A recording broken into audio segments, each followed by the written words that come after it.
Ego, Slendy, Ego, Slendy, hey. Hit it out the park. Hit him with a strike.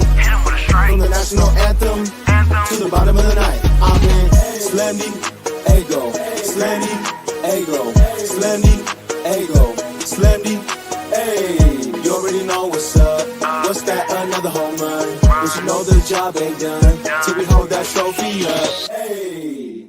What's up, everybody? Welcome to episode 396 of the Talking Friars podcast and YouTube show. Ben Fadden with you here. It is May 14th, 2023, and the Padres just got swept by the Los Angeles Dodgers in LA at Dodger Stadium. On the road trip, they went 1-5, I believe, lost 2 out of 3 to the Twins, and then obviously losing all 3 games of this series against the Dodgers.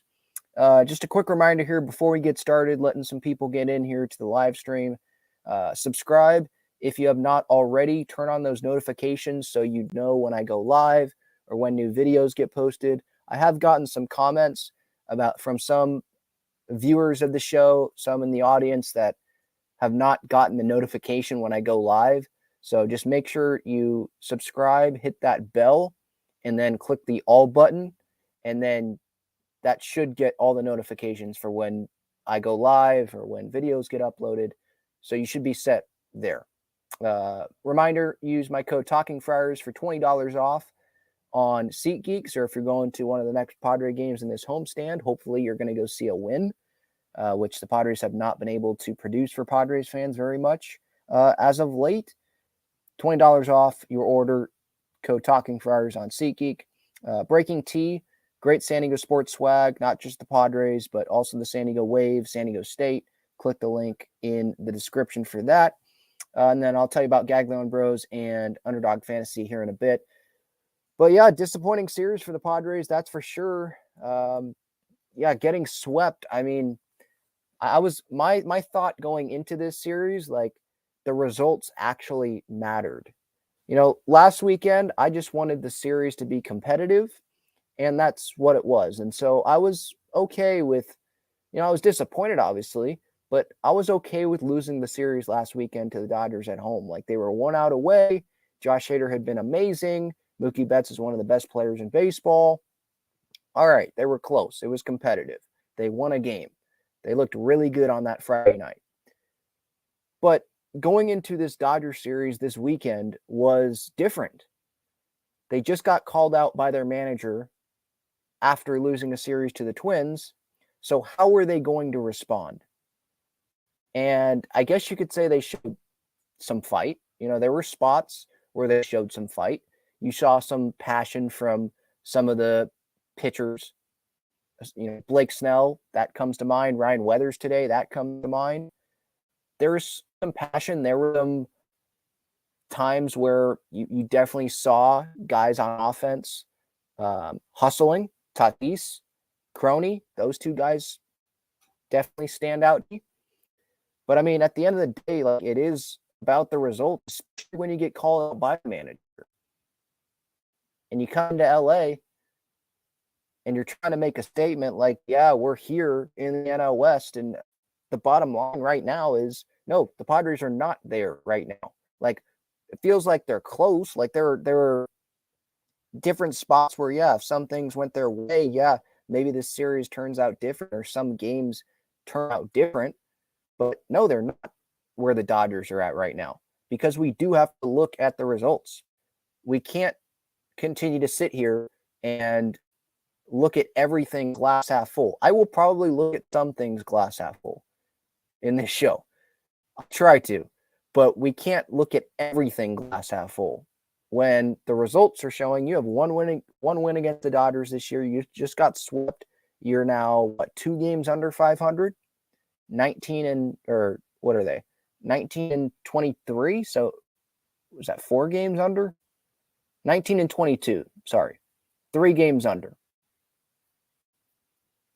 With all the talent that is on this team, I can't just sit here and look at everything glass half full.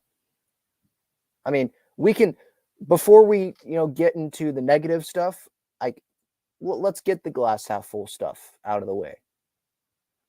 Okay, the Padres, they've only played like 25% of their season.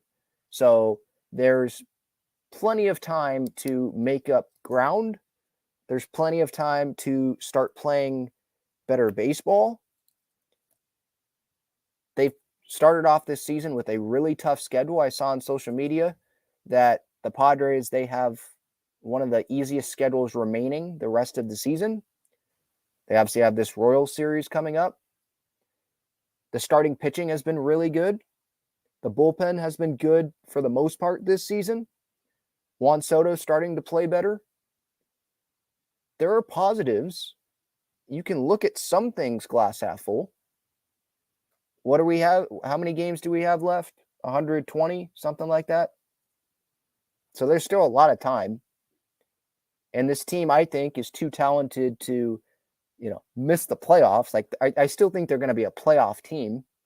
But right now, as Padres fans, we're going to sit here and react to what is happening in the moment right now. And in the moment right now, we are pissed off because this team stinks right now. They just do. You can't say the team doesn't stink right now when they're 1-7 in their last 8 games. When they've gone 8 for 55 with runners in scoring position in their last 8 games.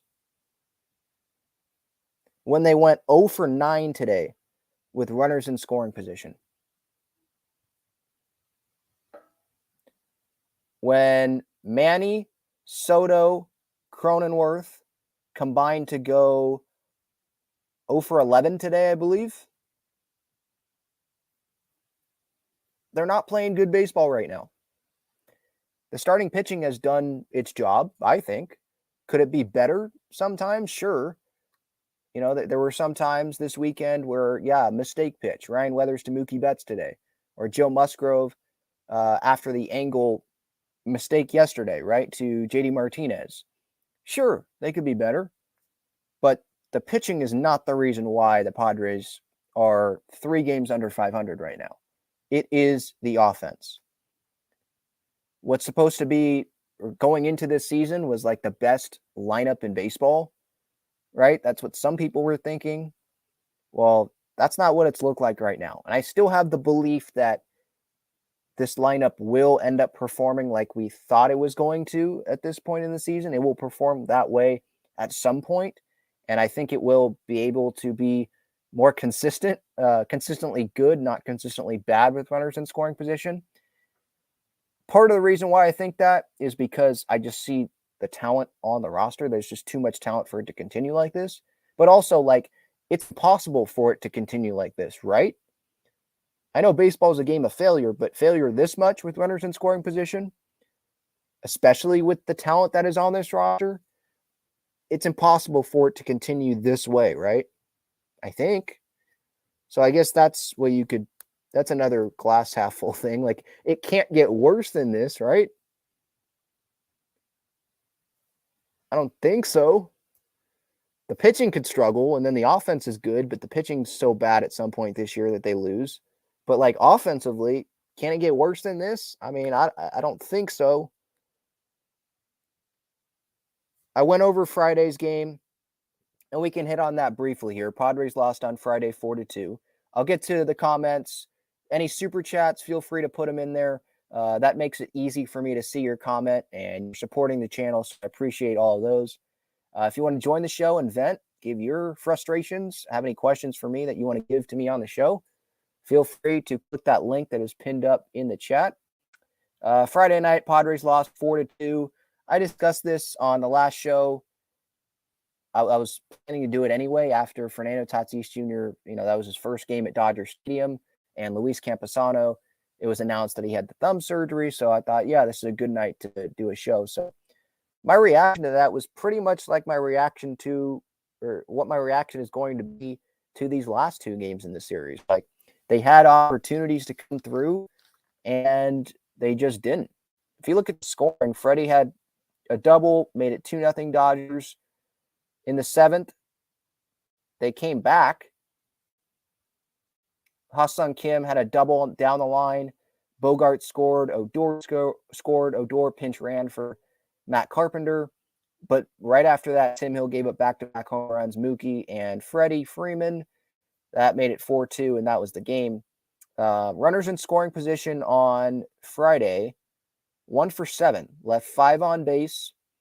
And the opportunities, I mean, part of it was not taking a risk when it was probably warranted.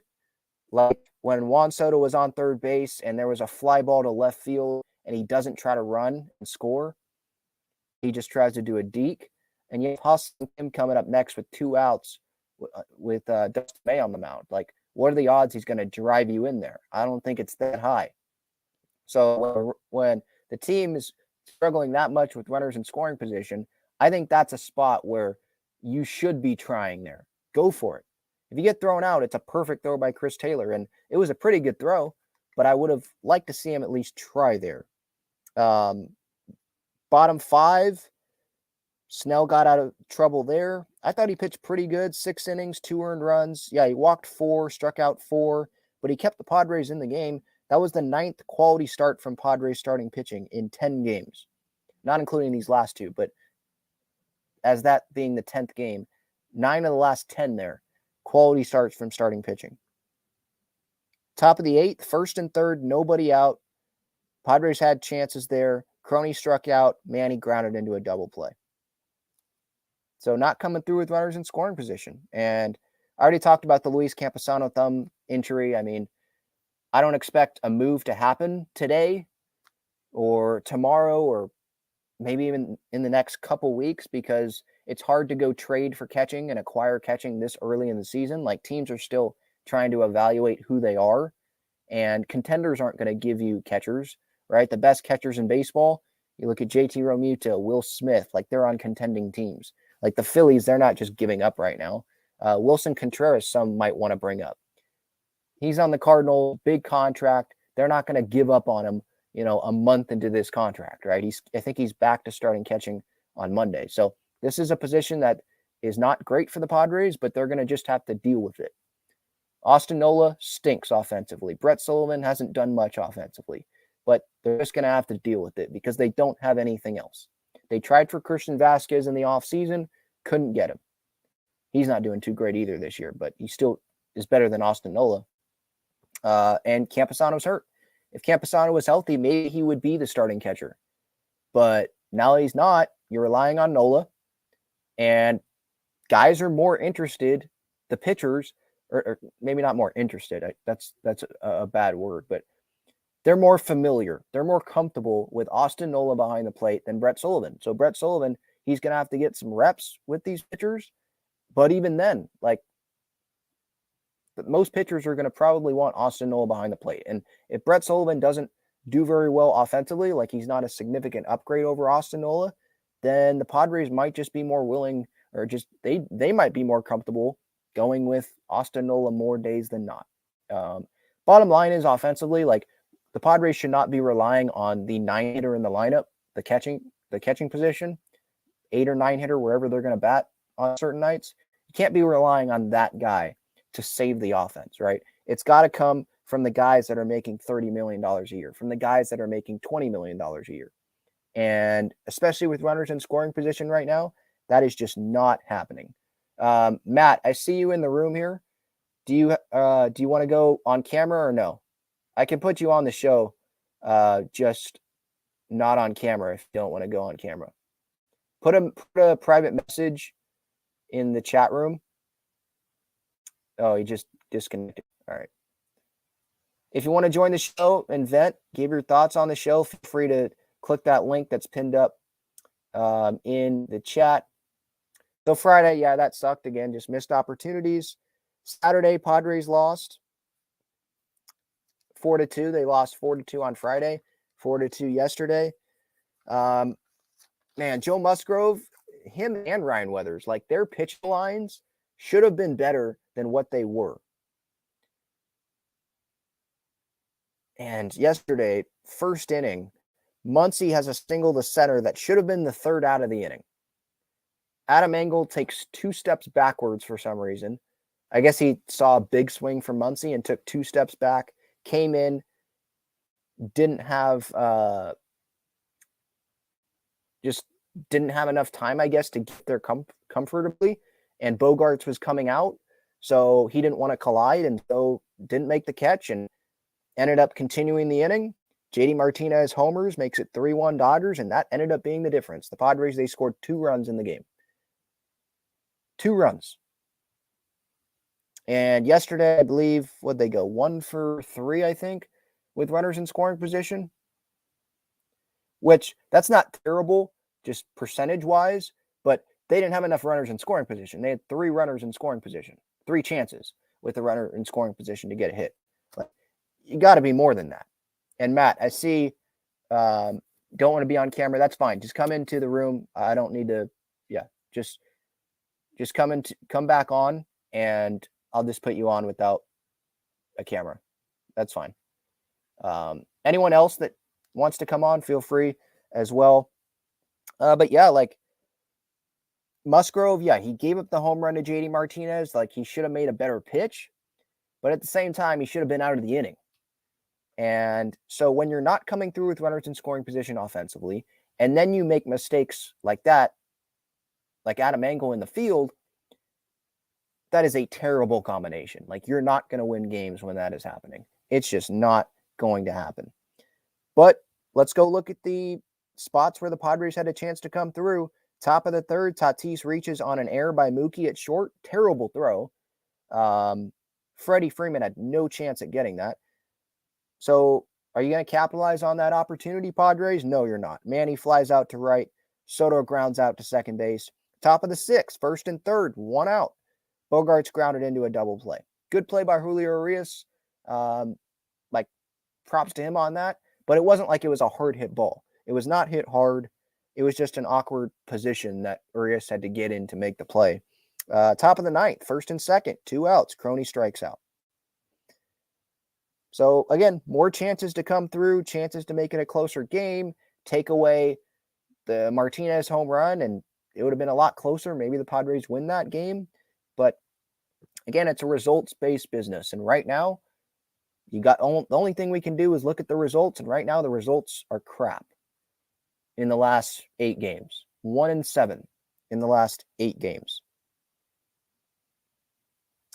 Last night was the Padres' 17th time this season scoring 3 or fewer runs. I saw this in Kevin Acey's newsletter earlier today in the morning.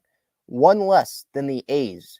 3 or fewer runs for the 17th time. So today, they scored less than 3 runs. They scored 0 runs. So that's the 18th time this year that they have scored 3 or fewer runs. So I believe that's the same amount that the Oakland A's have so far this season. The Oakland A's, the 9-win Oakland A's, those Oakland A's. The Oakland A's that their biggest contract, I think, is like a $14 million contract for Aledmys Diaz. Those Oakland A's.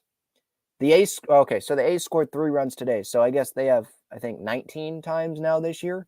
But yeah, the Padres are still, they are right there. They are right there with the Oakland A's in terms of the amount of times that they were scoring 3 or fewer runs. Like, that's just terrible. That's just terrible. All right. Here is Matt. He is on the show. Matt, thank you so much for joining the show. What are your thoughts, man? Hey, buddy. I know we never agree on anything, but let's start with the premise of let's talk about the offense first. Can we agree they have 0 bench depth, considering the fact that they had to pinch hit Grisham and Sullivan last night? Can we at least agree on that? Yeah. Offensively, they have no bench depth, right? Yeah, not good. Okay, so and we can agree that they're pretty much as healthy as they're going to be on offense, unless even now you admit Campusano's out for basically forever. So they're as healthy as they're going to be. And we always go back to the premise, we can't rely on the 9 guy, which is Nola or the catcher spot. And then we inch up, and it's not just you, it's all the other shows. Then it inches up to we can't rely on the 8 guy either, because it's not really those 2 guys. It's got to be the other guys that hit for it. And then we inch up to Kim. None of those guys can hit. So 7 through 9 are all ghost outs. Well, the problem is, as well, the guys that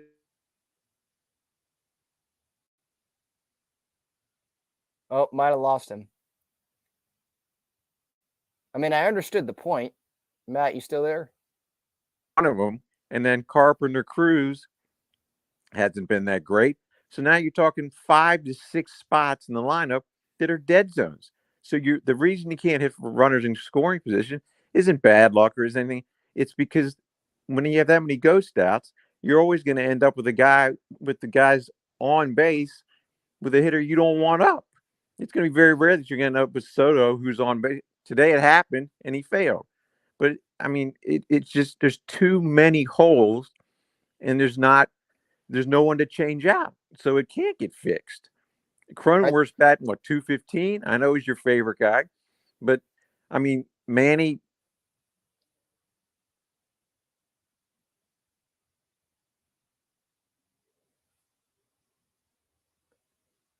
You still there, Matt? I get Matt's point. It's a good point. Like, yeah, 6, 7, 8, 9 hitters most nights they're outs. But what I would say, okay, Matt's disconnected. All right, you can come back on, Matt. You're making good points.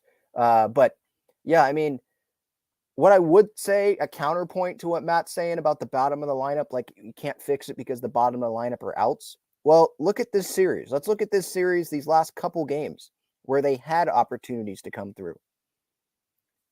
Top of the 6 on Saturday, Bogarts was the one that grounded into a double play. Not 6 through 9, not 7 through 9. Top of the 9th, first and second, 2 outs. Crony's the one that struck out, the back-to-back All-Star. You look at today, top of the 1st, Tatis was stranded after a leadoff double. Who were the guys that couldn't come through there? It was Manny, grounded out. Soto, struck out looking. Bogarts, struck out. That's not the 7 through 9 hitters. So there are spots recently where, no, it's not like it's been just the 7 through 9 guys that haven't come through. No, it's been the big guys. It's been them. Top of the 3rd today, Grish stranded after a leadoff double. Okay, bottom of the lineup with Brett Sullivan striking out, but then Manny popped out and Soto flew out. Top of the 9th, Bogarts doubled, Crony grounded out, and then Nelson Cruz. I know that's more towards the bottom of the order. But yeah, he struck out too. But most of these situations here in this Dodgers series, it felt like they were the big guys that didn't come through. So I do think that it can be fixed a little bit. But no, that's a good point by Matt. Like the bottom of the lineup, how much confidence, and I'll ask this to the chat, how much confidence do you have in the bottom of this lineup right now? Like 7, 8, 9 today was Ha-Seong Kim, Trent Grisham, and Brett Sullivan. Like, how much confidence do you have in the 7, 8, 9 hitters? And Matt, I do see you back. So do you have any more thoughts, man? Yeah. So I give you one positive since I'm always negative. I don't think the offense can be fixed or turned around. And I think the team is dead to rights. But on the pitching side, what I would do, and I know they won't do it, but what I would do is Weathers was decent today, maybe above average for you, decent for me. Weathers should immediately replace Lugo.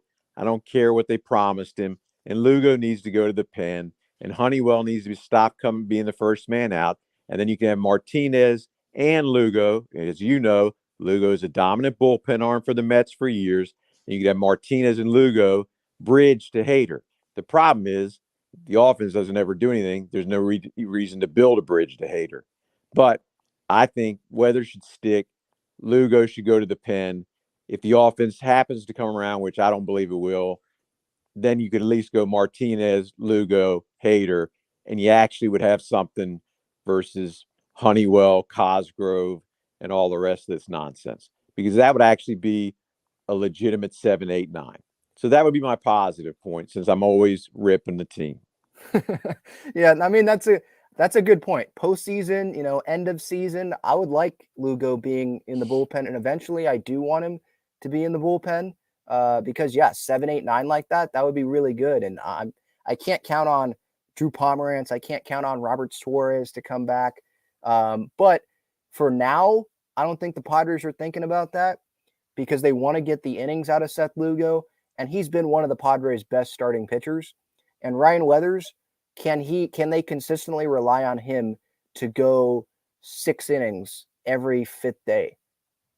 I don't know if they can, Lugo, you look at his last couple starts here against Minnesota, 6 innings, 2 earned runs.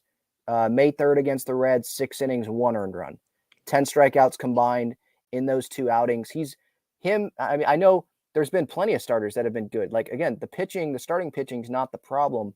But yeah, Matt, end of season like that. Yeah, I think Lugo down the stretch run, his best spot is going to be in the bullpen, especially if Robert Suarez is not back, if, Drew Pomerantz obviously is not back, and you see Nick Martinez as like the 8th inning guy, or it's Steven Wilson as you're relying on him to be the 7th inning guy. I like what I've seen for the most part from him, but can he do that the whole year? He wasn't really able to do that the whole year last year. So yeah, you're making really good points. So yeah, anything else, Matt? No, that's got it. All right. Thank you so much, man. All right, Pedro, yeah, have a good one. Yep. All right. I do see Pedro here. What's up, man? What's up, guys? I just kind of tuned. I was kind of waiting for the show and barbecuing at the same time, but I don't know. Like, it seems like what I heard right there, those are like fixable little pieces where you can kind of tinker as the season. Like, that was expected, no? Like, every team kind of tinkers here and there, but what's going on is like kind of this team is like, what was it? Burned the ships. It's lost its udder. It's like just staying still. It's kind of, you get one guy hot, the other guy gets a little warm. Tatis has been kind of, I was giving him 2 weeks to kind of get in his groove, but he's kind of getting there. But like, I don't know, like my mantra is like the head of the ship, the captain. He's the one. I don't know if you listened to John and Jim last Monday. They had another Ben call in, and he was like right on point. Like, I know everyone wants to give Bomel the whole season, and he's the right man for the job. But at the end of the day, if he's like that caller said on that phone call, if you look at the replay on their little show on last Monday on the 8th, that guy hit it right on. Who's the one that extracts the talent? Like, we don't, by fault of San Diego media being, what they are, not as many as New York or East Coast, by going to school out there. My dad's from Brooklyn. Yeah. I'm a Knicks fan. Like, I grew up watching those people like what Julius Randle's going through right now. They're killing that guy because he kissed his wife after the playoff, right? So these players have it easy. They have it easy. Like Machado hiding behind. Did he talk today? Did he talk today or no? I didn't see anything. I'll look up. Yeah, that's crazy. Like, you're the captain, and I joke around that he's not the captain, whatever. But he's the one. Sider didn't. Well, he didn't want no distractions, right? So he knew where the cameras, the microphones were at that time in spring training to kind of get his point across. Say, hey, I don't want no distractions. And then Seidler obliged. I guess they're homies. They talk finance or life philosophies, whatever. But now's the time to be like, showing your face when the team's kind of struggling, and at least say, hey, there's no distractions here. It's just us. But if you're kind of starting, like I'm saying, Manny being Manny, like the old Manny, like what people don't want to hear. Like, if you rewind, go on YouTube, where little antics he would do. Not even Tatis does that. Like, he may piss people off because of the bat flip or his little showing off and showboat. But Tatis was like a dirty player back then, and I kind of like that in some players. Like I said, I was a Knicks fan in the 90s, and I like those kind of players. I think you need those guys, like the Fams, even people that don't like Fam. You kind of need one or two guys to kind of, take the heat or even, be like show your team has some fight, which we don't have any fight. It's kind of like they're just a lot of yes men, and that kind of goes back to I'm wondering. I was kind of saying they're going to give him to the All-Star break, but if we're like keep on like this, his seat's going to get warm. So Bowman, okay, so it's good. But I understand you guys say he's done this, and that, but yeah, we kind of he cracked the whip in September. We had the trade acquisitions kind of finally get hot. If Drury was kind of pretty lukewarm the whole way until he got smacked in the face a couple times by the Dodgers. I think they do that on purpose, by the way. And besides, like, Grisham getting hot, and then the Dodgers weren't the Dodgers back then. So, like, I hate to kind of be the guy that we got kind of, and you could see it throughout the season. The Dodgers were getting hurt, and I kind of had, that's where I had my faith last year, where I was like, the Dodgers aren't going to be the Dodgers next in postseason last year, so we should be able to take them as long as we get hot at the right time.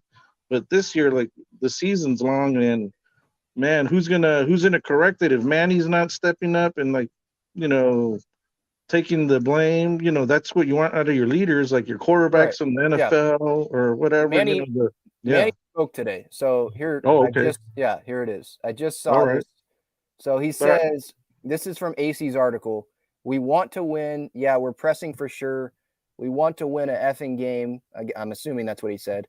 Yeah. That's what it's about. It's about winning, and we're not playing good baseball. Let's see if there's any other quotes from him. You've got guys who have 7+ years of experience. We're all confident. Look at the numbers on our baseball cards at the end.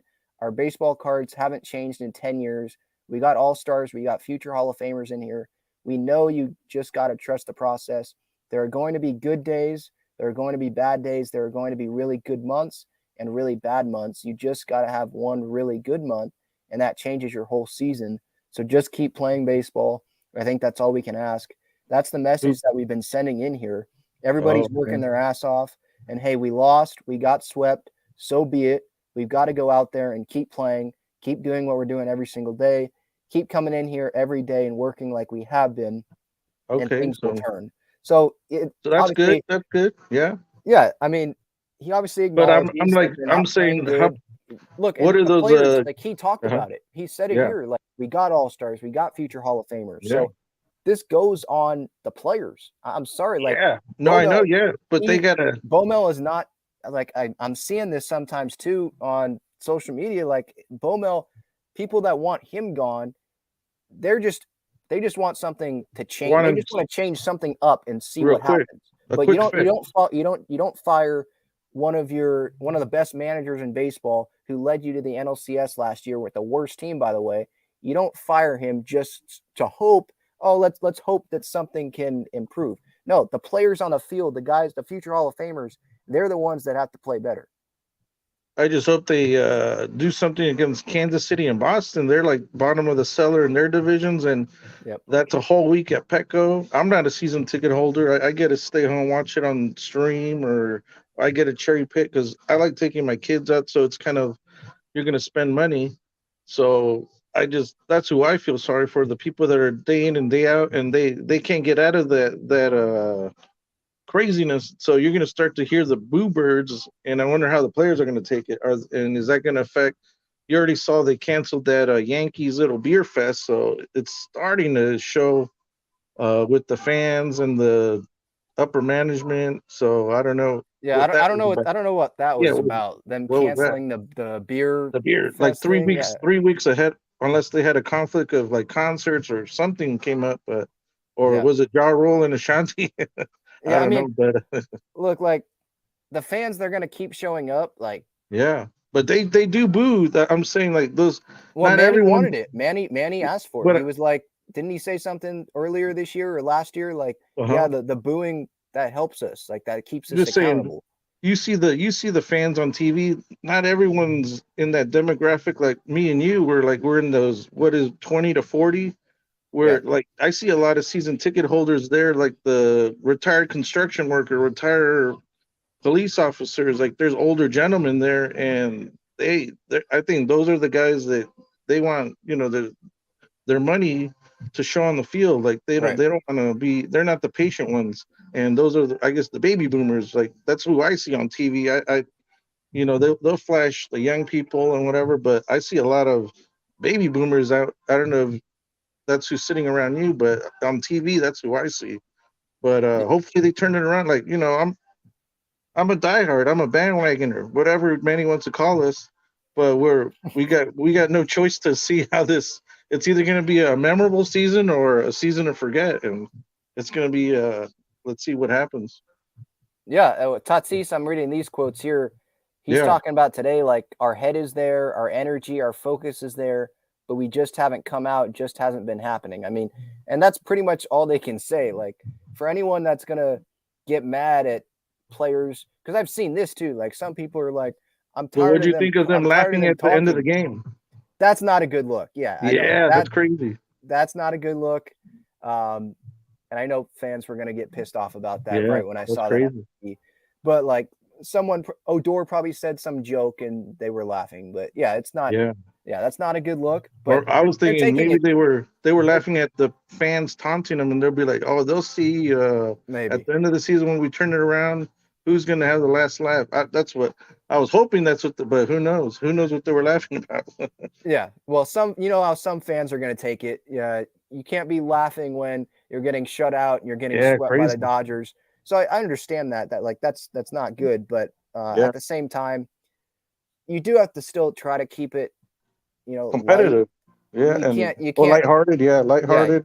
Yeah, you you can't can't lose your. be so mad at one game and every little game. And I know this is not just one game, but the Yeah, it's season's been. long. They know that.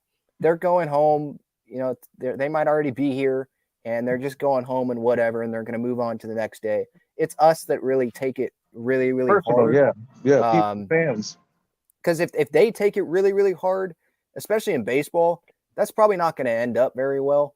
Yeah, Because they're just it's mental. Like they're just gonna keep taking that into the next game, into the next day, and that doesn't help them. But yeah, thank you so much, Pedro, for the all time, right. dude. Yeah, enjoy your show. All right, take care, All right, guys. have a good one.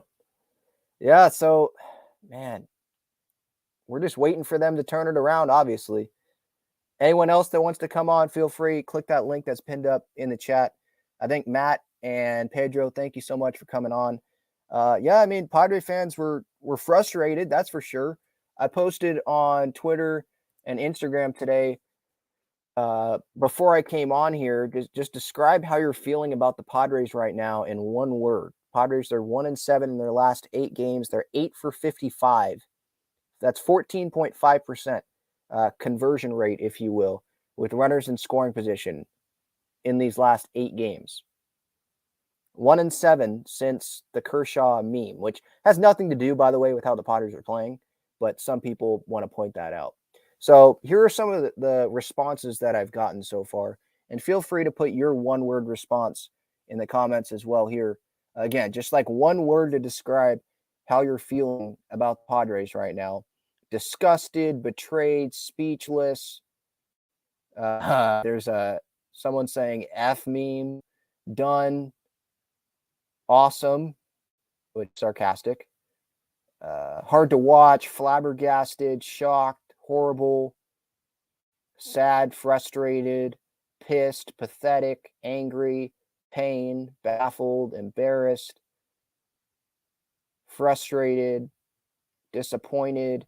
That's where I kind of stand on it right now. Frustrated and disappointed. I see WK says underwhelmed. JD's third, atrocious.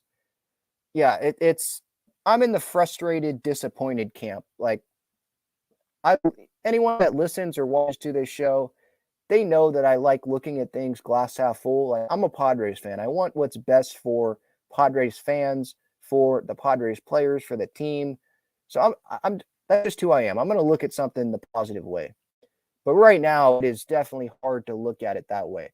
I can sit here and say, this team's going to make the playoffs. This team's going to turn it around. Look at the baseball card, like Manny said post-game today.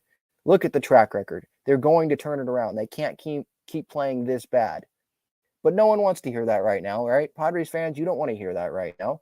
So I'm going to talk about how this team is stinking right now offensively with runners in scoring position. Today, losing 4-0. Did I talk about yesterday's game? I talked about it a little bit, right? Missed opportunities there. Top of the third, Tatis had reached on the air. Manny flied out. Soto grounded out. Wheat ground out to second, by the way. Top of the sixth, first and third, 1 out. Bogey got it into a double play. Top of the ninth, first and second, 2 outs. Crony struck out. So just missed opportunities. Joe Musgrove, I thought he pitched pretty well. Yeah, he made that mistake to JD Martinez, but he kept the Padres in the game.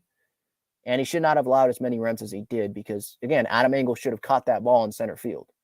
Should have. But he had a bad read on it, and then the inning continued, and Musgrove should have made a better pitch. Didn't. Gave up the home run.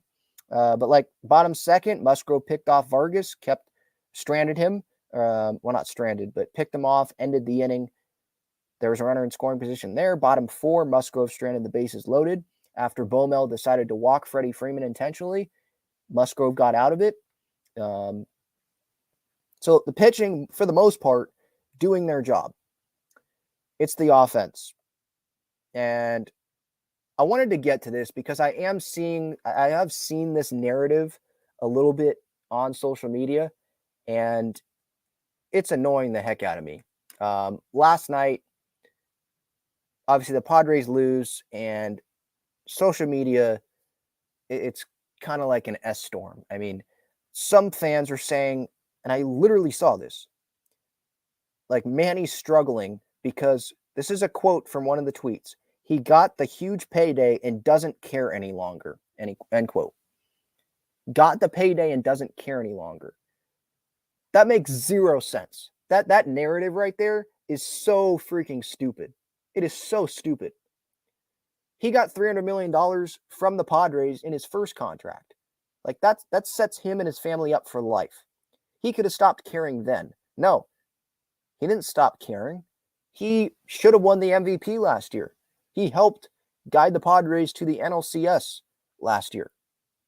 Playoff appearance in 2020. I know it was a short season, but still, you think that this guy is going to stop caring because he got his second payday. He hasn't won a World Series yet. Look at all the comments that he's made at press conferences. Look at the comments that he's made. Look at the comment that he made post-game today, right? About the baseball card and wanting to win. Baseball card, the track record, right? And he brings that up because, yeah, it's frustrating that the team's not performing up to the level of those baseball cards, right? We want to win. This is what Manny's saying after today's game. Yeah, we're pressing for sure. We want to win a effing game. That's what it's about. It's about winning, and we're not playing good baseball. He's not sitting there like, whatever.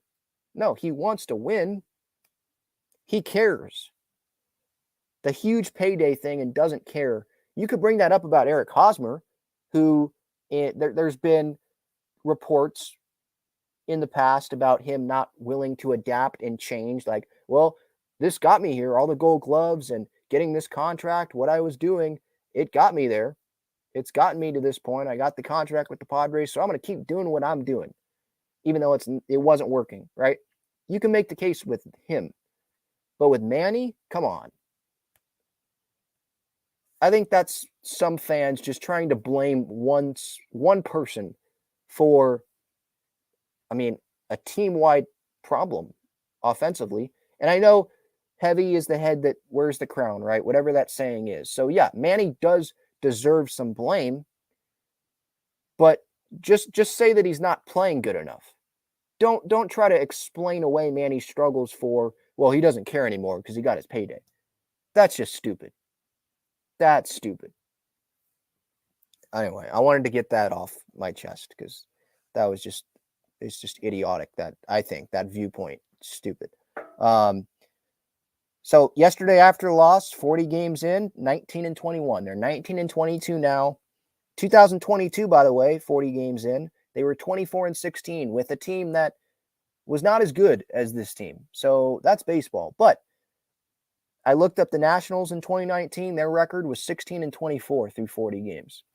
And I think this team's more talented than that 2019 Nationals team was. It has the offense. We're just not seeing it right now.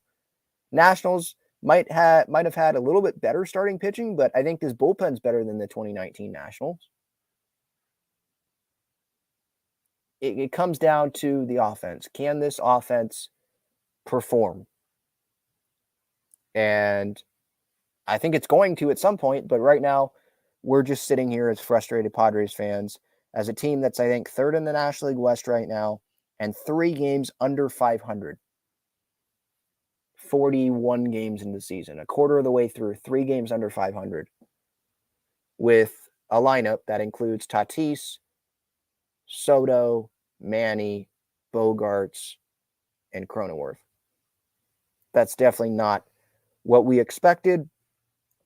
Today, Padres, their loss 4-0. if you want to go through some of the scoring plays, I mean, so Weathers started this game. I thought he pitched pretty well, kept the Padres in the game. Honeywell came in and, made it 4-0. It was 2-0 when Weathers left, gave up that home run to Mookie. Yeah, that was a bad pitch. But you're not going to win any games. Don't know if you guys knew this, but you're not going to win any games if you score 0 runs. Not going to happen. 0% chance to win when you score 0 runs. And that's what happened with the Padres today. 0 for 9 with runners in scoring position. Top of the first, Tatis stranded after a leadoff double. Like, good start, and then nothing after that. Manny grounded to short. Soto struck out looking. By the way, that was a terrible call by the umpire. I mean, how do you call that pitch that's inside? It's like 2 feet inside on Soto. No, strike 3. But then Weathers doesn't get that same pitch. So that umpire was terrible. But at the same time, it's a results-based business, and the offense isn't coming through. After the Soto strikeout looking, Bogart struck out swinging. Top of the third, Grish was stranded after a leadoff double. Hit pretty well there. Brett Sullivan struck out. Manny popped out. Soto flew out to center. And Soto was pissed off, kind of like slamming his helmet after flying out there. Like, these guys care. It's just not happening. Top of the 8, Tatis steals second. Stranded after Manny's ground out to second base.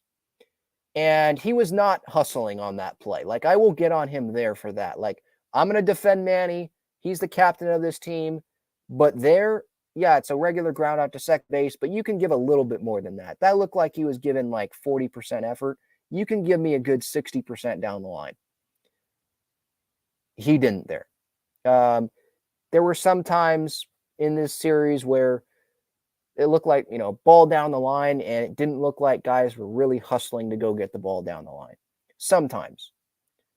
So, yeah. There were some guys where you applaud the effort. Crony hustling, and Tatis most of the time hustling, forcing the bad Mookie throw the other day. But then there was other times where there were some guys that I think could have given a little bit better effort going down the line. Top 9, Bogarts had a double, was stranded. Crony ground out. He hustled there, but still didn't get the job done. And then Nelson Cruz struck out swinging. 8 for 55 with runners in scoring position the last 8 games. And obviously in the 9th inning, the laughing in the dugout, that did not help. That was not a good look. I totally understand that. That was not a good look. I get people that are going to be pissed off about that. Why are they smiling and laughing about something when they're getting shut out by the Dodgers and getting swept? I get it. Bad look. But we have no idea if someone said something or if they're just laughing at a joke someone said in the crowd. I don't know. I'm going to choose to focus more on the play on the field, and the offense play, runners in scoring position on the field, just is not good enough right now. All right. Again, if you want to make sure I get your comment, there's a lot of comments. Use that super chat button. I will definitely get to you. Quick break here. Check out Gaglion Bros' famous cheesesteaks and garlic fries on Friars Road. You can visit their website, gaglionbros.com, for their entire menu and enjoy their cheesesteaks and fries at Petco Park and Snapdragon Stadium as well. JD's third with a super chat. Thank you so much. Says, what were Nando, Soto, and Manny laughing at? Yeah, I have no idea. I don't know what they were laughing at in the 9th. Again, it's not a good look, but I don't know if they were laughing at something that was actually funny. Like if we were in the dugout and we heard whatever was being talked about, would we have laughed in that spot? I mean, maybe. So we don't know. Not a good look. Totally understand it, but I'm not going to over obsess on that. If we're going to over obsess on something, let's over obsess on the 0 for 9 with runners in scoring position today. Having 3 chances only yesterday with a runner in scoring position. Going 1 for 7 with runners in scoring position in game 1 of this series. Here's the last 8 games for the Padres with runners in scoring position. Going back to last Saturday against the Dodgers after the Kershaw meme game, that Saturday game, 1 for 4. That Sunday, 2 for 10. Tuesday against the Twins, 2 for 10. 0 for 5 in the second game of the Twins series, 1 for 7 in the series finale, 1 for 7 on Friday night, 1 for 3 yesterday, 0 for 9 today. It's just not good enough. And it's not just the bottom of the lineup that's not coming through. Like, I would understand that more. Like, well, depth's not doing great. The big four coming through, but that's not really the case in this terrible stretch right now. It's just not. Jose, what's up, man? Oh, hey, man. Can you hear me? Yeah, I got you. Yes. Oh, okay. Wow. Yeah. It's my first time. Oh, wow. This feels Yeah, you're on the show, man. What's up? nerve-wracking. Hi, everyone. I was watching the stream. Love the stream, man. I met you Thanks. at what was it called? At FanFest. We took a picture together. Yeah. I just want to like remind the fans because I know we're all like in anguish. We're all like mad at the team right now. But it's just let's remember a few things, right? So I saw some stats that made me feel a little bit better, right? So I follow this account on Instagram, it's Padres Humor, right? So they made sure to let everyone know that we have up to this point we had the toughest schedule, the fourth toughest schedule, and for the rest of the season we're gonna have the 29th toughest schedule. So like we played some heavy teams, but like the road will get a little easier now. Got the Royals next, got the Red Sox. Nats on the weekend, and got the Red Sox. Teams that like this team could like get better around. So I think it's definitely good to remember that. And then some of the quotes from the Kevin Acey article, Tatis and the players are positive. So it's like hold out the hope that this team will get better because we all want to see like this team. So I think like just as a fan, just all of us together, I think it's better to keep the hope and just it's barely May, right? Team's terrible, Right. but we still got a lot more baseball to play. Other 3 quarters, just a little something to stay positive. Just keep it in mind. Yeah, I mean, yeah, it's good points. I think I pointed that out earlier. Like, how many games are left? 121, something like that. Like, there is so much time left in this season. The team's too talented to continue playing this way.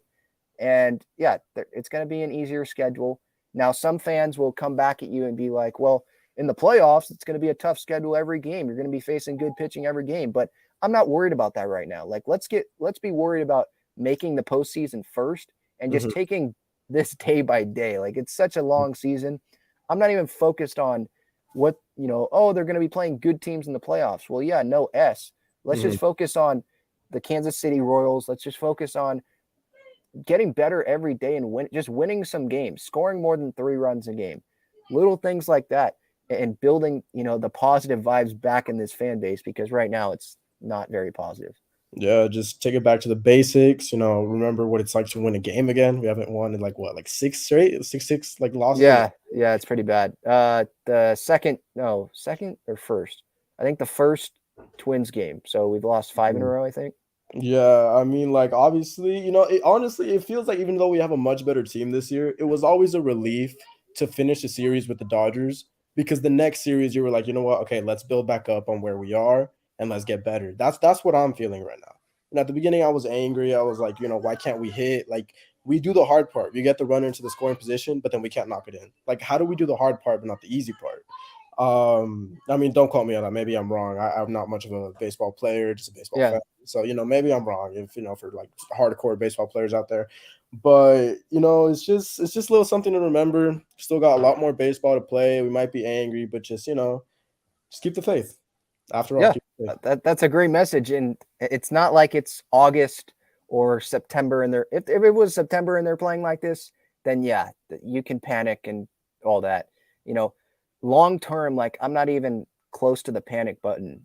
I'm pissed off. It's disappointing, but I still think this team's going to make the playoffs. I saw some people on social media that are saying, no, they're going to barely miss the playoffs. Like, no, this team's still going to be a playoff team, I think. And if I'm proven wrong, then I'll be proven wrong. But I'm going to continue to believe in this team because, like Manny said today, the talent on the back of those baseball cards, there is a track record there, and they do care. It's going to come around at some point. Like they can't, like they're on the A's level right now with offense and scoring runs. And that's going to continue. No, it's not. It's just not. So yeah, better times are definitely ahead. Jose, thank you so much, man. Yeah. Thank you, bro. All right. Have a good one. All right. Yeah, man. It's just, it's going to turn around. It's going to turn around. But yeah, 8 for 55. with runners in scoring position in the last 8 games.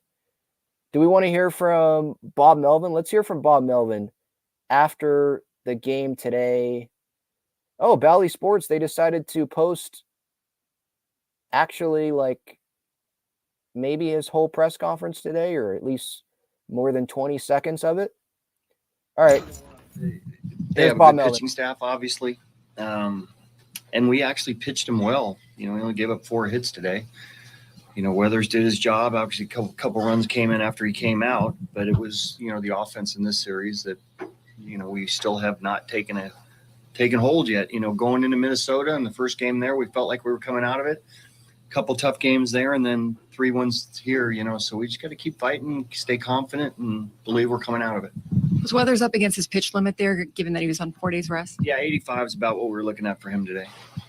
How do you balance staying confident and with what's kind of clear frustration from some of these guys? Well, frustration ends an hour or so after the game. So, these guys have performed well before, and they're going to again. We have to remain in that mindset and, get back home and regroup. After you kind of talked to these guys on Thursday for them to kind of respond the way they did this weekend, does that say anything or what's say anything about what? About the team, about the way they respond? Look, with it, we came out and we fought as hard as we could the last 3 games. Doesn't look good when you don't get any hits. Did you like some of the things you saw then? Well, I think today, once the game went along, we maybe lost a little bit of our spirit, but they pitched us really well. Early on in the game, again, we had some opportunities, which we come out and seem to have our better at bats early on. Then we lose the lead, and they're not as good at the end. That's what can't happen. Like Bomel talking about how they lose spirit, like they lost spirit a little bit today as the game went on. I think, when he talked about tenacity in that after the last Twins game, that's what that is, continuing to fight, continuing to believe and have the spirit. Like that's what's going to mount some comebacks. Right. And so I think that's got to change. I think the energy is still there, to start games and all that. But even if things aren't going your way, you still got to find a way to stay positive and still get some energy in there and try to get something going. How do you square fighting as hard as they can with another over runners in scoring position? Sometimes you press a little bit, but again, 5 days ago we were talking about us coming out of this thing, and then we haven't been able to sustain it. So I think until we sustain it, we're not the team that we expect to be. Seems like you're getting kind of underperformance pretty much across the board offensively from these guys. Are they being given kind of what they need from a preparation standpoint? Look, it's what the hitting coaches do is they prepare them as well. Our meetings, individual, we have basically 4 guys. They do a great job individually with each guy. Our preparation before games, breakdown of the pitchers and so forth, I think is really good. You don't have to face in Dodgers until August. It's how significant is it? What's that again? You guys don't have to face in Dodgers until August. Look, we have to beat the Dodgers, so I don't think we're looking forward to getting out of here and not playing them. We have to play better against them, so we look forward to the next time we play them. Well, Bomel, I think I think the Padres are looking forward to getting out of Los Angeles and not having to play the Dodgers, just based on the way they're playing right now. I mean, let's face it. Let's be honest. But like postseason time, they're not going to be. I don't think they're going to be scared of the Dodgers, or I don't think they're scared of the Dodgers now. I think they're just tired of having to face them. I mean, they've had to face them 6 times in the last week, right? Did what Ryan did today help his case going forward to go out there again? He's pretty sharp. He was sharp. We have some days off coming, so we have, some guys that are going to get extra rest regardless. So it's a decision we're going to have to make. What will determine that, or has it already been determined? Or not yet. All right. So there's Bomel again. Like Weathers, he pitched good today. I thought Musgrove pitched pretty well yesterday. His final line was 5 2/3, 4 earned runs. But again, that was after the Adam Engel mistake that would have got him out of the first inning without allowing any runs. 5 punch outs for him. Blake Snell on Friday, not his best, but he went 6 innings. And he was not doing that, the first few times in the rotation this year. 4 walks, like that's not good enough. He'll tell you that. But he kept the Padres in the game, 2 earned runs, kept them in. The game was tied late in that 7th inning, and then the bottom of the 7th on Friday, that's where the back-to-back home runs happened. But yeah, 1 for 7 on Friday night. 1 for 7, a 1 for 3 yesterday, 0 for 9 today. They came through 2 times in this series with runners in scoring position.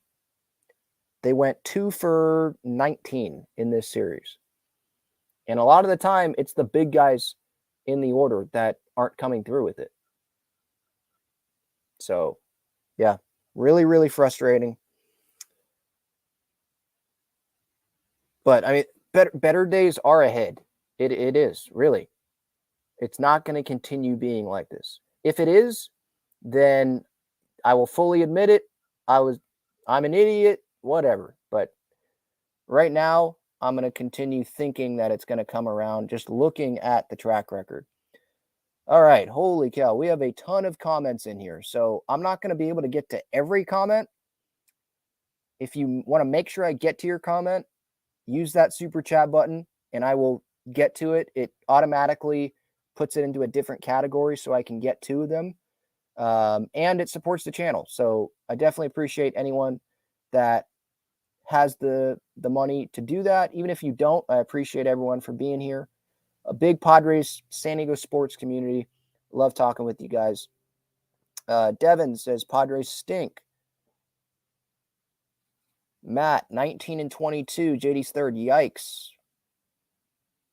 Devin, I'm more concerned about Manny. I'm not really concerned about Manny. I think he's going to turn it around. Yeah, he didn't come through a whole lot this weekend, but like the fight's definitely there, and we know the talent is there.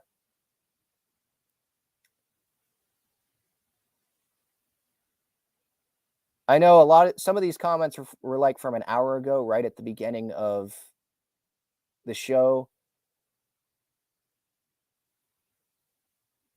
So I'm just going to go through the ones that are relevant to what we've been talking about now.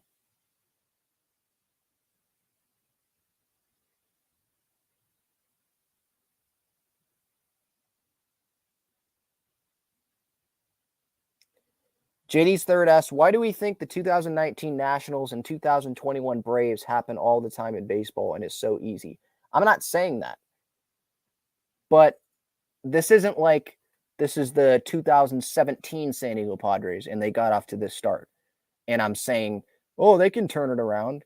No, this is the 2023 Padres that many people picked to win the World Series, a team that's coming off of getting to the NLCS without Tatis, without Xander Bogaerts.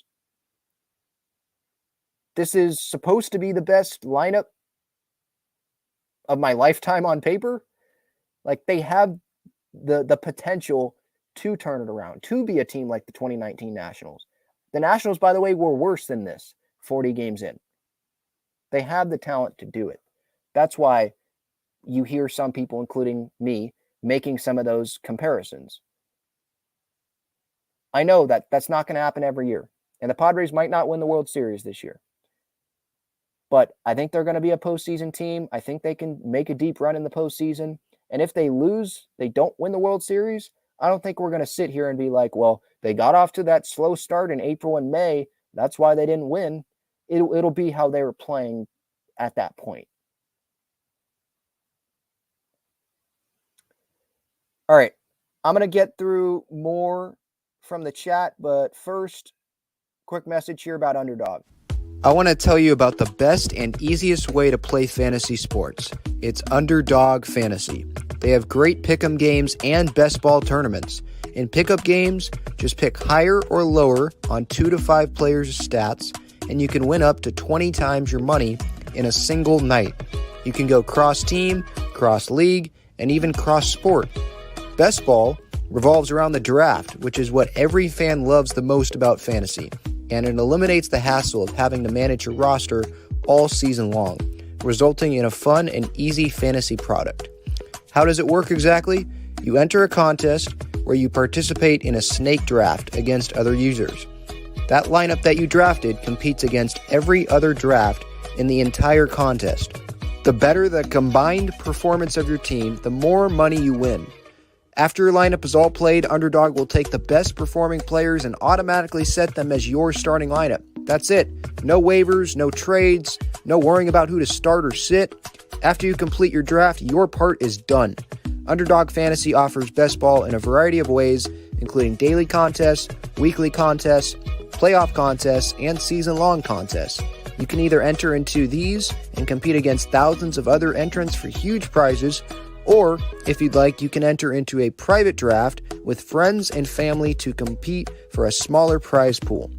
Underdog keeps it super simple with their easy-to-use website and mobile apps. Sign up now by clicking the link in the description or by using the promo code TALKINGFRIARS, and you'll double your first deposit up to $100 in bonus cash when you make your first deposit of $10 or more. So if you deposit $100, you get $100 free. If you deposit $10, you get $10 free. All right, let's get back to the chat here. Ryan says, it's early. Clown emoji, laughing emoji, sit down. Well, it's not that early anymore. I definitely understand that. It's 25% into the season, right? A little more than that. It's not, yeah. On the show, I've been saying the 40-game mark, that's when I'm really going to evaluate this team. And what I would say, if I'm going to give like grades to the positions on this team right now, like offense, pitching, like that, rotation, bullpen.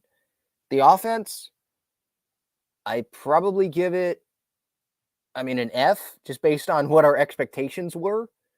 I really don't want to give it an F, but this 40-game mark is coming where this offense is stinking it up right now.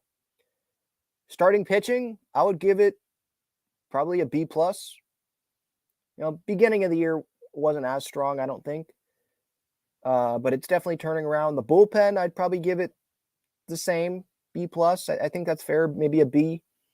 Josh Hader, obviously, has been really, really good. As of late, hasn't been as strong, but it's definitely been not the problem. It's been the offense, right? I think that those are fair grades. That's how I would put it.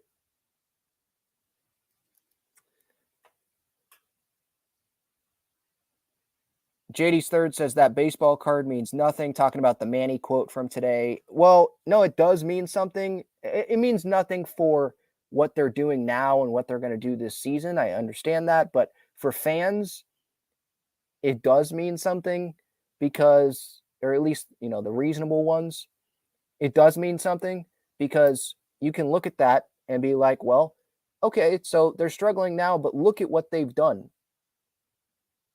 It's in there. So it just makes you can look at it positively when you do look at the baseball card. And it does give the players a good answer to the media whenever they're asked, like, are you going to turn it around? Is there panic in here in the clubhouse? Manny can say, well, no, look at how many good players are on this team. Look at the baseball cards, the back of the baseball cards, blah, blah, blah. For fans, some will say, yeah, it doesn't matter because I care about what they're doing right now. And I definitely understand that. But it does matter in terms of like some fans' confidence in this team being able to bounce back.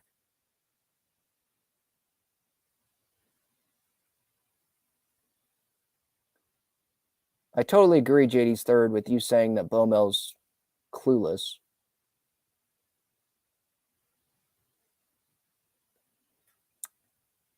David says Bob Melvin is like the substitute teacher and his class is giving him no respect. Well, look, so he called out the team last year. They win 5 in a row. They make it to the NLCS. He's still the same guy with most of the same clubhouse, calls them out this year, and they get swept by the Dodgers. I think that's just them not playing as well as they did after Bomel called them out. They were playing the Diamondbacks when he called them out. They were about to go play the Dodgers when he called them out this year. Like, there is a little bit of a difference there. Different times of the year as well. The players in there definitely respect Bob Melvin. They're just not playing well. So some fans might think, well, they're not responding to the manager. Manager has to go. That's not what should be happening here.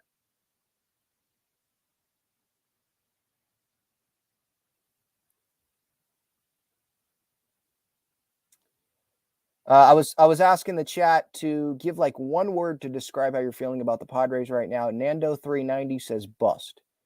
It's too early to say bust. Way too early. If they don't make the playoffs, then yeah, bust. If they get eliminated in the first round, probably bust. But wait, 40 games in, come on.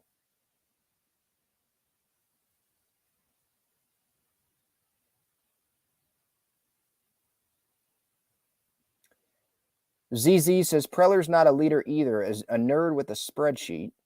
Well, are GMs supposed to be like leaders of a clubhouse? That's what the manager's supposed to do. AJ Preller, has he made mistakes? Yes. But he has also constructed a World Series contending roster on paper. That's all he can control. He can't control the team not hitting with runners in scoring position. He has no effect on that. He can't do anything about it. He's not the one in the batter's box. So that's on the players. The performance is on the players. I don't think you should be blaming AJ Preller on really anything right now, except maybe the catching position. Other than that, AJ Preller, there should be no blame on AJ Preller right now. He acquired superstars. The superstars are not performing up to the level of expectation. That's what it's about. The offense is not living up to expectations right now. It is underwhelming right now. That's what it is. Any other GM, they had a chance to get Xander Bogaerts this offseason, would have done it. Had a chance to have Tatis, Bogaerts, Manny, Soto in the same lineup, they would sign up for that. It's the players.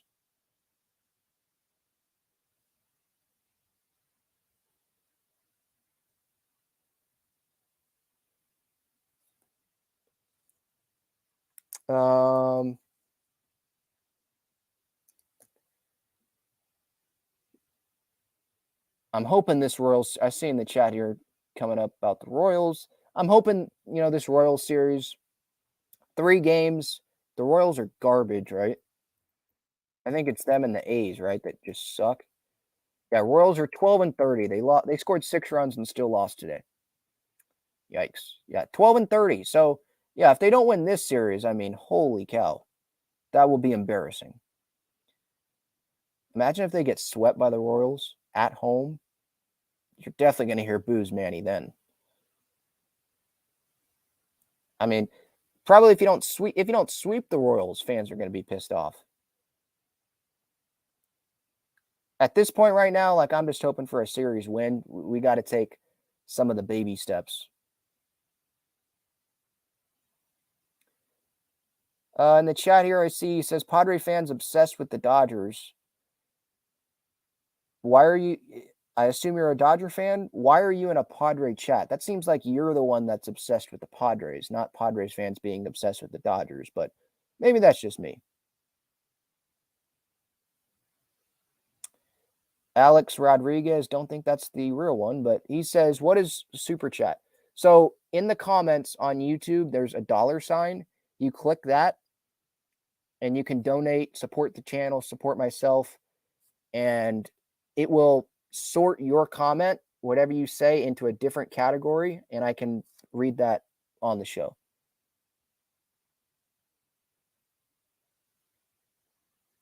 Yeah, Pedro says it will. Hit the $sign, put a donation in.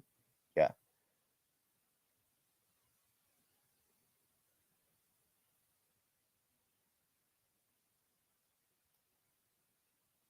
Max says bat Tatis cleanup because he is the one good batter with runners in scoring position.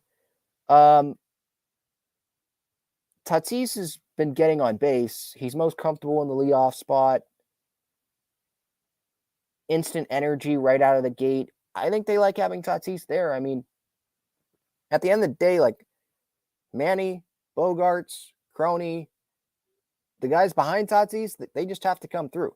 whether they're hitting in front of Tatis or behind Tatis, the big players on the team, they just have to be better.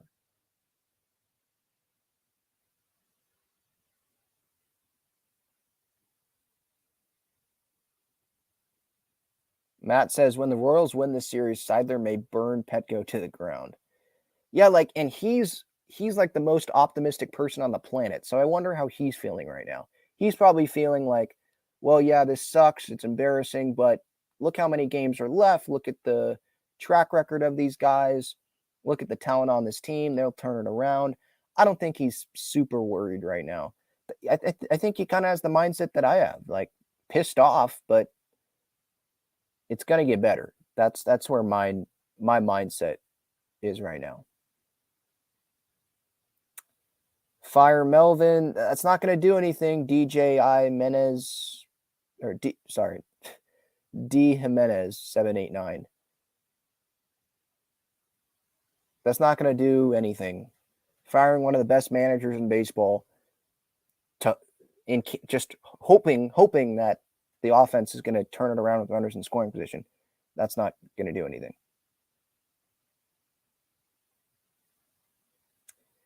We need a hitting coach, period, Dylan says. So there's plenty of hitting coaches on the team. There's like 4. There's Flaherty.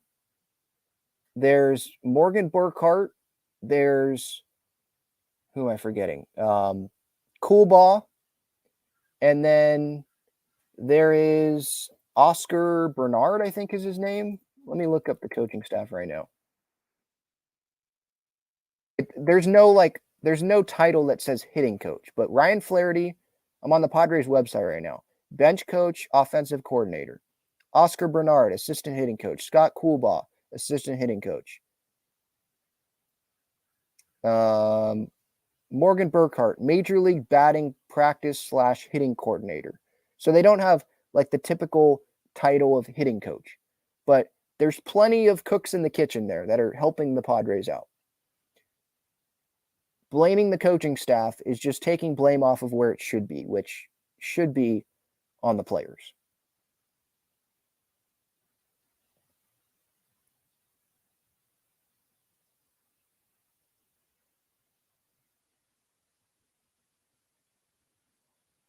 Enrique says, I can't believe the Dodgers beat us with 4 hits. Is that right? They got 4 hits? Yeah. Well, we had 3. There you go. And they came up with a 2-run home run. The Padres didn't score any runs. So that's what happens. 0 for 9 with runners in scoring position will do that to you. Yep. I agree with that, Dylan.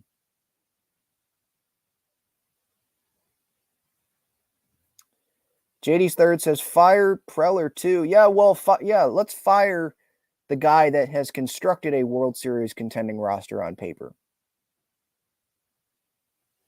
Let's fire the guy that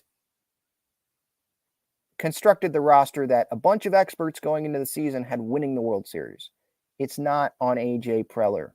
The offense is not on A.J. Preller. You could point to the catching position, I guess. Yes, that is.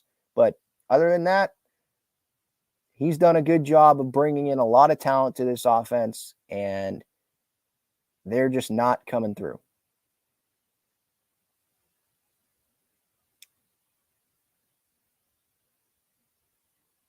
Should have hired Bochy. I mean, I don't even think he wanted to be hired in that spot, and I'm totally fine with Bob Melvin.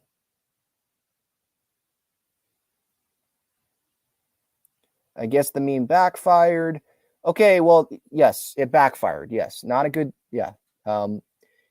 If you would have told that person that put the meme up last Friday night that the Padres would go 1-7 after that, yeah, they wouldn't have put it up, probably. But it was a good win that Friday night, and the meme is not why this team is 1-7 in the last 8. I'll say that. That's definitely not why.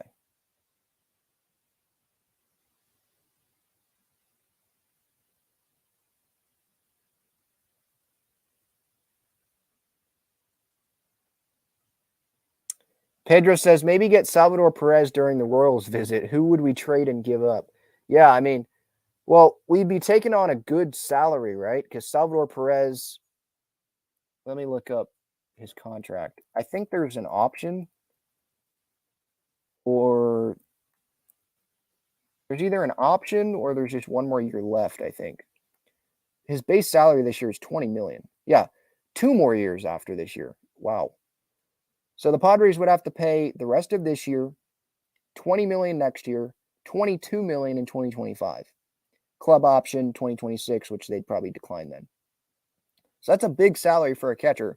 I'd love to have Salvador Perez. But yeah, who are the Padres giving up there? Or is that Jackson Merrill? Do you want to add that salary to the catching position with Salvador Perez when he's not in his prime anymore? You probably have to give up a top prospect. I mean, maybe some fans would do it. Like, I'd love to have Salvador Perez because that's better than what we have. But at the same time, like, that's a lot of money to add on.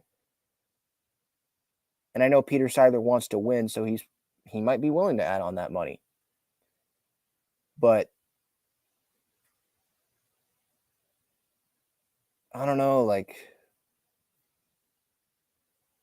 I get going in all in on Salvi, like, okay, they're trying to win it all this year, and that's what the Padres are doing. What's going to happen when Campy comes back? So Nola's gone, which I would be fine with if they got Salvador Perez. Campy's the backup. It feels like the Padres, they want to give Campy a chance. And I don't know if they'd be willing to take on that big of a contract when Salvi is out of his prime.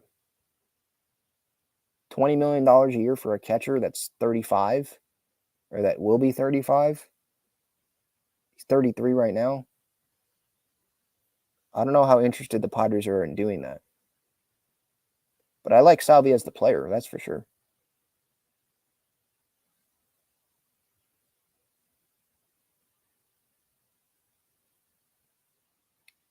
How is Salvador Perez even performing this year? Because he had a good year last year. Let's see here. 138 OPS plus, 874 OPS, 8 home runs, almost hitting 300. Yeah, so, yeah. Come on down, Salvi. Would love to have you, but I don't know how big of a package that would take. I don't know. Salary-wise, if the Padres think that would work. I don't know.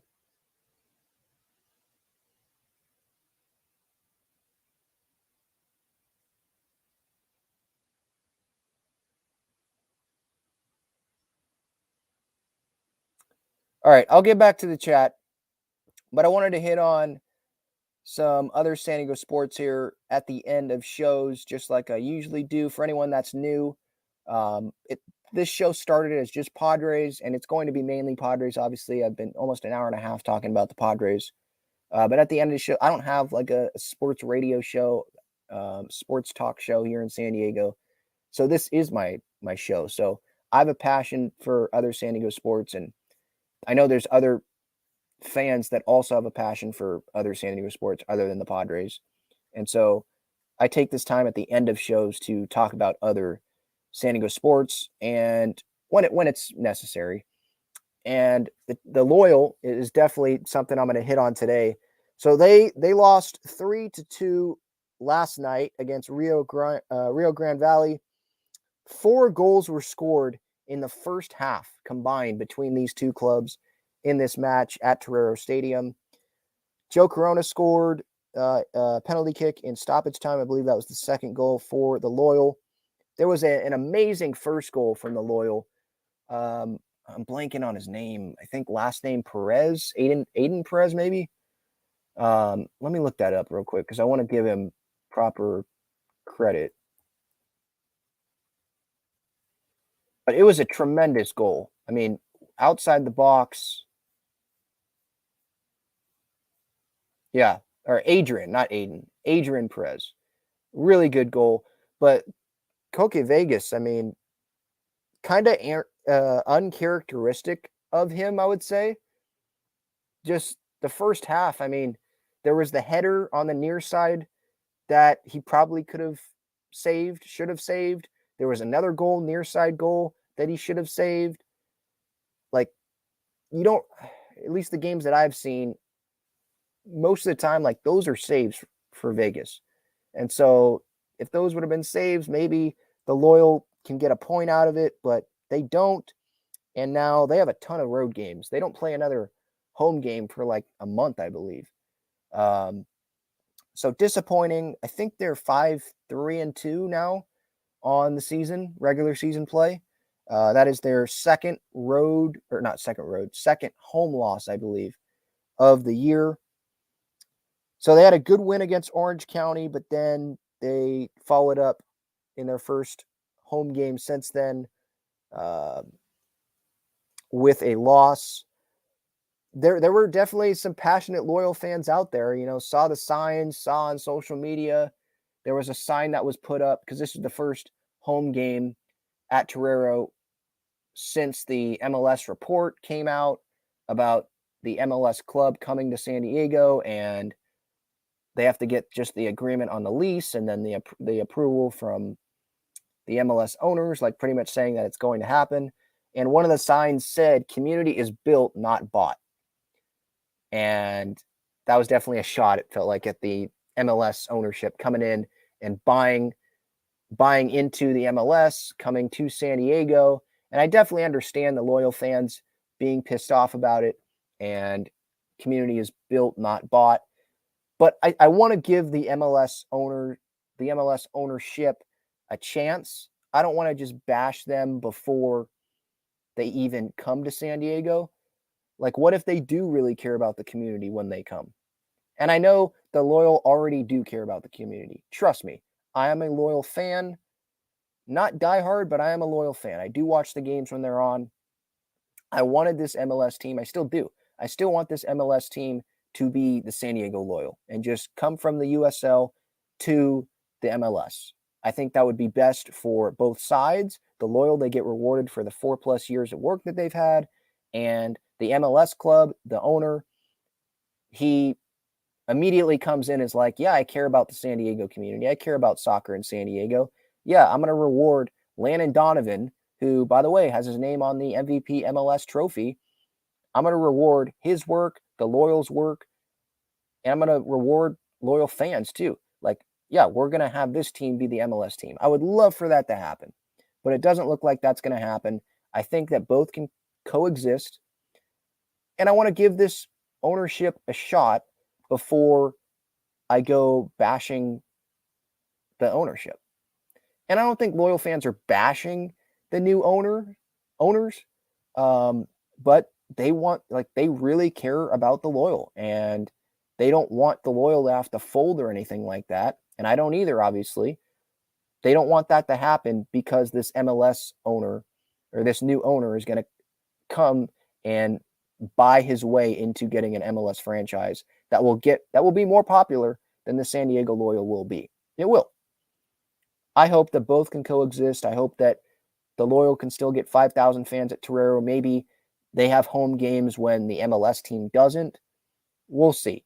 I still want to hold out some hope that the Loyal will be the MLS team, but it doesn't look like that's going to be the case. We saw the Loyal statement during this past week about them staying, and they acknowledged that a new ownership group is going to come and get their own club in San Diego, and that really just felt like to me like, okay, they're saying own club. All right, so the Loyal are not going to be that MLS club, which sucks. But hopefully they can both coexist. But the Loyal, so yeah, disappointing loss last night. It was weird. I was not expecting 4 goals to be scored in the first half for sure. But hopefully they'll bounce back in the next match. San Diego Wave, they were able to get a win. Like, if they were not able to win today, like, that would have been a bummer. That would have been a bummer San Diego sports weekend right there. Loyal lose, Padres swept, and the Wave lose. That would have sucked. But the Wave, they were able to get the win. Alex Morgan scored in the 25th minute. She was left alone. It was an own goal is what they're saying on the Kansas City goalkeeper, 80 French. But, I mean, Morgan, it was a good shot. And she was saying at halftime, like, she didn't really care about if she got credited with the goal or not. She was left open. The Kansas City Current should not have left her open. Scored the goal. Bella Brady, scored in the 43rd minute. Wave won 2-0. Kaylin Sheridan, had a Kalen Sheridan type performance. These last couple games, especially, the Orlando game, not just Sheridan, but just the defense overall, really was not what I'm accustomed to seeing as a diehard San Diego Wave fan. Just not accustomed to seeing the sloppiness, maybe the miscommunication a little bit, the spirit match last weekend. I know Rodman is a tremendous player, and you have to probably double her.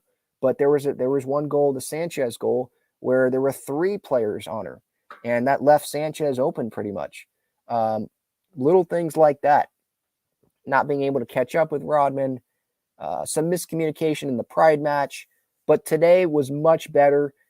There was very few opportunities, I think, for the Current, and the best opportunities that the Current had were from free kicks, which were just set plays. It's not like the defense slipped, going down the field. Like, no, that was just a free kick. And Sheridan made a tremendous save on one of the free kicks from Debunking. And then another one went just high of the net. That would have been a goal, but it's not like Sheridan could have done anything about it. I thought it was just a much better win, or a much better game that led to the win for the Wave, obviously. They are now, I believe, tied with Portland in the standings. Portland does not have as many losses as the Wave. They have 1 loss, I believe, but they have like 3 ties. So the Wave, they have 12 points now this year. Portland has 12 points. So I believe they're 4th in the standings. And then next week, I believe it's OL Reign that the Wave play next week. But it was a good win. I mean, they got this win without Taylor Korniak, right? You could still see sometimes where they had the height disadvantage. Still got that win. Turnbow was out. Van Egmond was out. Shaw was not starting, but she came into the game.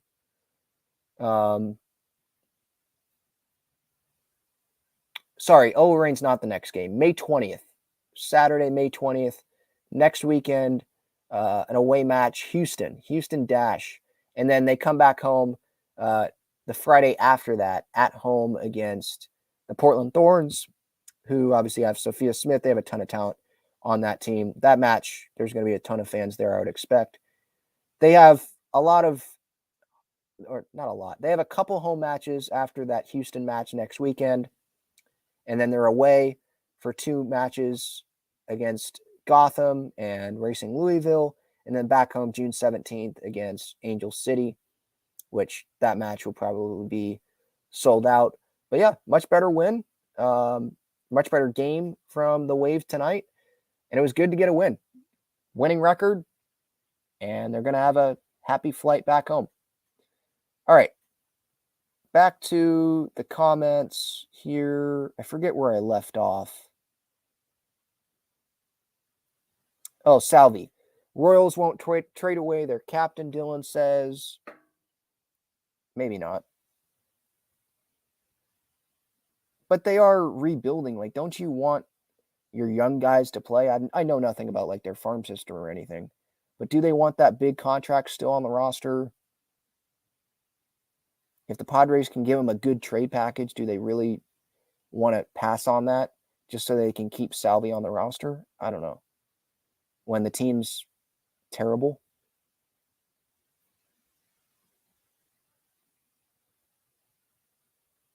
Gil says Stevenson from the Reds, Darno, and Grandal. I don't know if the Braves want to do that with Darno, because what if Sean Murphy gets hurt? Grandal, that could be a possibility with the White Sox, because the White Sox are not going to, I don't think they're going anywhere this year. And Stevenson should be a possibility with the Reds. Yeah, I mean, those 2 guys, maybe Darno's a possibility. But yeah, I think Stevenson or Grandal could be good upgrades. I mean, really anything is an upgrade right now for the Padres. I'm just looking at Grandal's contract. So he's in the last year of his deal. So it's a little over $18 million this year. So if the Padres pick him up before the trade deadline, it'll be probably like $10 million that they'd have to pay, maybe a little less than that. If they're willing to do that, then yeah, and you just part ways with Nola, or you trade him to the White Sox if they want him. But again, the pitching staff, they really like Austin Nola, and trading for a catcher, some front offices, even if the catching situation isn't that great, sometimes they're still hesitant on doing that because this catcher has to come in and learn all of these pitchers in the middle of the season, especially if it's a starting catcher. And some up front offices, they really don't want to do that. And if the Padres pitcher, you're comfortable with Nola, then maybe the front office is like, maybe we'll make a trade, but we're not going to trade Nola because he's still a valuable piece, for at least from the pitcher's view, to this team. Alex says, I love this show. I'm glad I found it. Thank you so much, man. Yeah. Love you guys.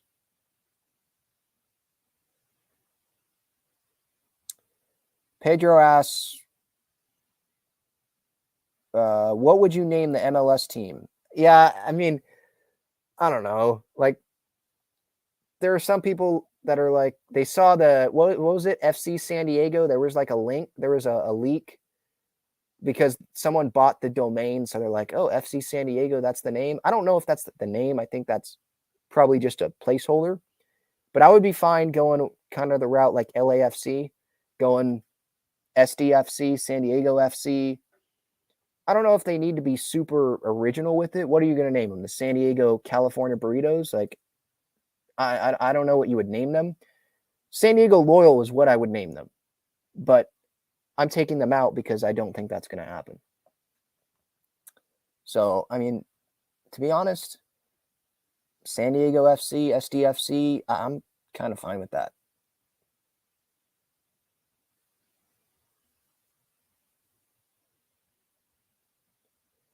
One Cav Scout asks, when is the MLS decision going to be made? The dates that are being thrown out there, the 17th or the 18th, is like when news is probably going to leak, I would imagine, where MLS owners, maybe news leaks of the lease being agreed to with Snapdragon Stadium, San Diego State, with the MLS expansion team. And then, that's that's the news that leaks. And then in the days after that, the MLS owners approve it, and then they have an official announcement in San Diego at some point. That's kind of what the timeline we're looking at. I saw on social media that some of the supporter groups for the Loyal met with the MLS group. So it's going to happen. It should happen at some point this week, I hope. And I'm excited for it. Like, I'm going to support the Loyal, and I'm going to support MLS, the MLS team. As long as they show that they care about the San Diego community. And I hope they do. I'm not going to crap on them before they even get here. I'm just not.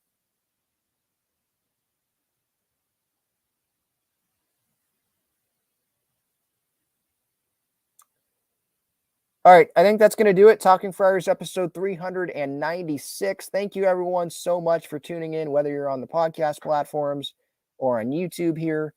If you're on YouTube, if you have not already, please hit that subscribe button. Turn on the notifications.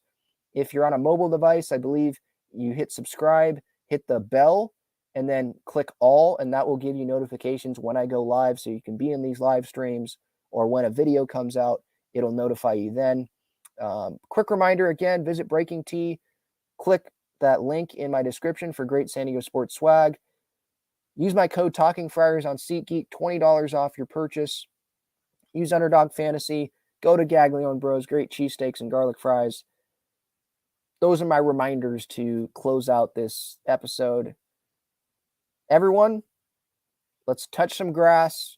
If you're really pissed off, just try to unplug a little bit. It's going to get better. Trust me, it's going to get better. If it doesn't, I'll say that I'm an idiot. All right. That's it, everyone. Enjoy the rest of your night. Enjoy the rest of your week. And I'll talk to y'all later. Go Padres.